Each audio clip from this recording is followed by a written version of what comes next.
Good evening. My name is Richard Santos, and I'm going to be going over a presentation which outlines wireless networks in a mid-sized hospital.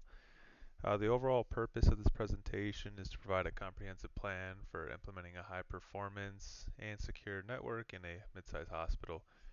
The key points will be covering the project scope, feasibility study, network needs analysis, quality of service requirements, reliability and security requirements, detailed design documentation, and the final part, cost analysis.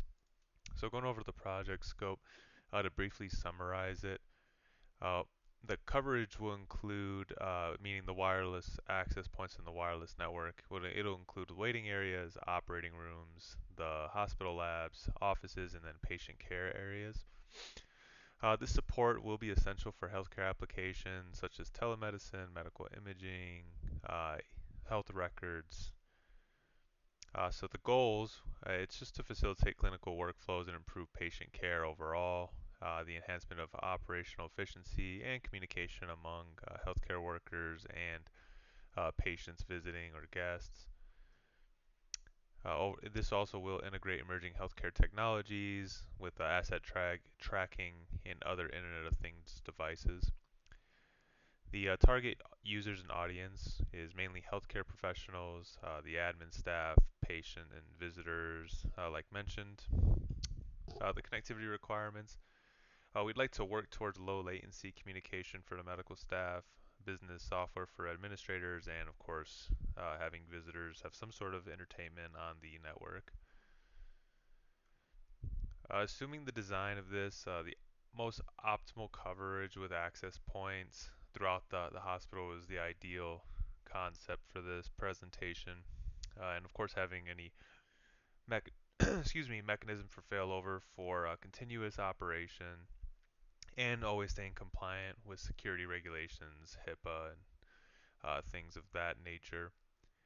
The required equipment, it'll involve access points, wireless controllers, switches, and other security appliances that are important with hardening our network, and investing in higher performance access points with the latest 802.11ax, and managing the network while monitoring different solutions.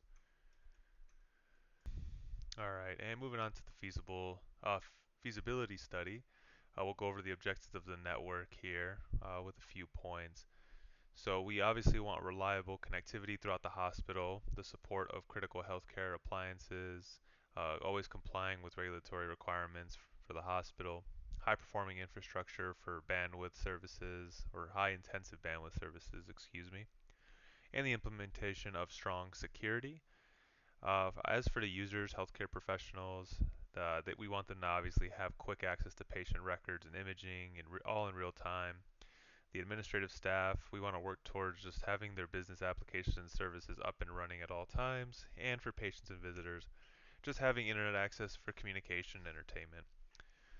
Uh, in terms of existing equipment, we should suspect that a mix of old and new network equipment are present within the facility, and of course adequate security measures in place with firewalls, intrusion, and detection systems and prevention systems, and all while considering the budget of it. Obviously, the hospital size, we want to plan for about 1,200 users at a time in the hospital. So, of course, that will affect the project scope, performance, and security. And the allocation of the budget will be looking towards the equipment procurement, maintenance, the installation, regular compliance, and future expansion. As for the network needs analysis of this presentation, we're going to go over the application services first. Of course, requiring a higher demand and bandwidth for medical imaging, IP phones, mobile workstations, and the guest Wi-Fi, and considering the user load. This, of course, includes staff and visitors with that 1,200 users at a time, and considering peak visiting hours for the overall network design. Next, we'll talk about network speed requirements. Obviously, medical imaging, that could potentially work up to about 100 megabits per user. An IP phone would be roughly about 1 megabit per second, and telemetry devices for the guest Wi-Fi, we could expect about 5 to 10 megabits per second. So of course we want to consider estimated workload and the peak load being about 8 gigabits per second, which accounts for all the users in the hospital and the applications being utilized. So this obviously falls into an important aspect of the privacy, security, and the redundancy of our systems. We want to have strong encryption and access control so that way we know that the appropriate users are accessing the material they need and not obviously unwanted users in our access. The redundant access points for continuous operation is a must, and the appropriate security measures, which obviously WPA3 being more of the modern day security. So that of course will up the cost for the budget, regular auditing of our network, and IDS IPS deployment. And moving on to quality of service requirements, the overall plan, our priority is for to configure for wireless IP phones, provide segmentation with VLANs to reduce congestion and enhance the call quality for all users, shaping the traffic and having it in real time for monitoring. And of course, bandwidth allocation is important, so we want to allocate sufficient bandwidth for the critical applications, which would of course prioritize time-sensitive apps such as health records and monitoring patients. Next would be load balancing and redundancy, just the appropriate distribution of the network traffic to avoid any bottlenecks in our network and ensure redundant network paths for failover options. And real-time access and collaboration, of course enabling real-time updates and collaboration among healthcare teams. This will of course help to streamline operations and reduce any errors that may come up. And one of the other things I wanted to point out was, of course, security considerations. Both kinds of traffic, we want to have strong mechanisms in place. Obviously, making sure IP wireless phones have encrypted communication, which protects private conversations, and just securing the database connectivity to preserve health records for patients. Moving on, we'll go over reliability and security requirements. So obviously the security risks and potential threats. This could include wireless sniffing, energy jamming, other methods of exploitation, rogue access points, and of course, from a physical aspect, we really want to consider people that are trying to maybe get more information and data that we shouldn't provide to. But of course, these security measures in place will involve encryption such as WPA3, intrusion detection systems to monitor the network traffic, firewalls to control network access, and of course regular patching and updates to address vulnerabilities, which will be very important with our auditing process. Next, we'll of course evaluate security protocols. Of course, we'll have to consider the Wi-Fi, the 802.11 technology, Bluetooth, RFID, and cellular. Implementing strong protocols and encryption is going to be very important to, of course, keep our network secure. Different encryption techniques, of course, AES, Advanced Encryption System for data security, VPNs for users that are working remotely, and of course, endpoint security solutions. And lastly, we do want to go over compliance with regulations, like mentioned earlier. For example, HIPAA, or we're always going to have audited logs, access controls, and encryption for accessing that information. And we want to abide by OSHA and PCI DSS for securing the working conditions, and of course, any credit card processing. Alright, and moving on to the conclusion of this, of course, this wireless network that I'm presenting is planned mostly for a mid-sized hospital to support roughly 1,200 users and just ensure reliable connections to the network, complying with the appropriate regulations, and enhancing patient care. That way, we can provide the best service possible. The last thing I will review, of course, is the design documentation aspect, which of course involves the access points, which is an estimated 150, about $800 a piece, which would total out to 120,000. The wireless controllers would increase users, and the cost would be 25,000 a piece, which of course about two controllers for the hospital, which would equate to about $50,000. Switches, about 15 switches, 3,000 a piece, which would be to about 45,000 if we go to only 15. In terms of security appliances, this is a little on the cheaper end, but we should expect about $10,000 per appliance. So we're going to want three variations of security appliances in place, which could equate to about 30,000. And of course, network management, monitoring, and additional costs you can see are listed with $75,000 for the cost.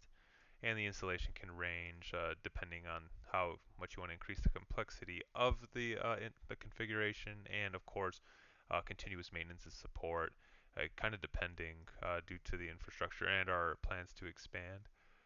And here is a breakdown of the cost analysis, which would, with everything mentioned, would equate to roughly 470,000, and this is being more on the safer side. We do want to plan for increasing the complexity of the hospital's network and of course expansion in the future. And of course the last thing aside from the cost analysis will be to go over the network components here. So we put together a very small map of what we should expect out of the network. So we do have our access point, a switch, a wireless controller, two computers connected to that switch, and then of course we have the PC and laptop in terms of wireless access. So of course the router, it'll be used to connect to different networks together and route data between them. Of course, in regard to the hospital, the router, it does connect the internal hospital network to the external internet and external networks as well.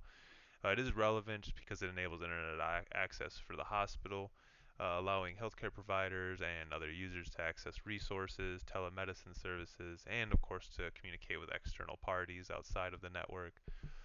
And it's just mainly serves as a central point for management and security on a network um, level of networking. Of course, now we have the switch. The purpose of it, of course, is just to connect multiple devices within the same network, and they all operate at the data link layer, layer 2, which then uses MAC addresses to forward data to the appropriate device. Its relevancy is just obviously the criticality of connecting various wired devices with PCs, servers, access points, and other equipment. And they do ensure that data can be efficiently transferred within the hospital's network. The wireless access point, of course, this allows wireless devices to connect to a wired network using Wi-Fi and broadcast the wireless signal for managing connections, and is needed just for the best wireless coverage for patient care, waiting rooms, the admin offices as mentioned, and it just ensures healthcare professionals, admins, patients, visitors, they're all able to access the network without any wired connection. The wireless LAN controller manages multiple wireless access points centrally. Just easier configuration and management is the important part of that. And it's just obviously relevant due to a more seamless and reliable coverage for the network, and helps to manage the network load, security policies, and maintaining the performance. And this is just an example of the wireless PCs connecting to the access point. It just shows that end user devices can connect to that network and includes really computers, tablets, mobile devices, and other Internet of Things type of equipment. And very relevant just for accessing patient records on the go, other critical applications, and the admin staff can perform their tasks without having to be tied to a desk, which does, of course, improve patient care. And with all of that, that goes over our main points here with the project scope, the feasibility study, the network needs of the hospital, quality of service requirements, the reliability and security requirements, detailed design documents, and the cost analysis of the project. Thank you for your time.